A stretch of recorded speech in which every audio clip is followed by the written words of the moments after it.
পরমাণু বোমার চেয়েও শক্তিশালী বোমা হলো মানুষের বুক ফাটা কান্না।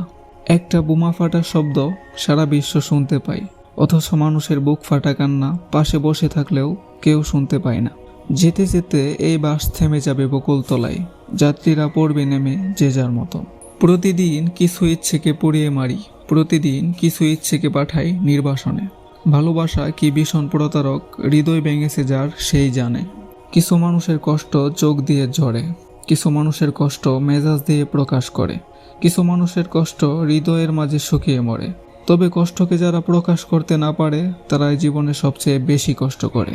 কিছু কিছু মানুষের জন্য এই পৃথিবীটা কোনো উপযুক্ত স্থান নয়, তাদের জন্য এই পৃথিবীটা যেন এক সমুদ্র জল। জীবনে যে পরিমাণ ভালোবাসা পেয়েছি তা দিয়ে কয়েক হাজার বছর বেঁচে থাকা সম্ভব, কিন্তু জীবনে গুটি কয়েকজন মানুষের কাছ থেকে যে পরিমাণ অবহেলা পেয়েছি তা দিয়ে একদিনও বেঁচে থাকা সম্ভব না। কারো জন্য কিছু থেমে থাকে না, থাকলেও মনে কিছু আক্ষেপ থেকে যায়, যা কোনো দিনও শেষ হয় না, শুধু জীবন ভরে কাঁদায়। নীরবে কাদার চেয়ে বড় কষ্ট পৃথিবীতে দ্বিতীয়টি আর নেই। কথার আঘাতে মানুষ যতটুকু কষ্ট পায় তার চেয়ে কথা না বলাতে হাজার গুণ বেশি কষ্ট পায়। যখন একা থাকার অভ্যাস হয়ে যায় ঠিক তখনই সৃষ্টিকর্তা কিছু মানুষের সন্ধান দেন। যখন তাদেরকে নিয়ে ভালো থাকার অভ্যাস হয়ে যায় ঠিক তখনই আবার একা হয়ে যেতে হয়।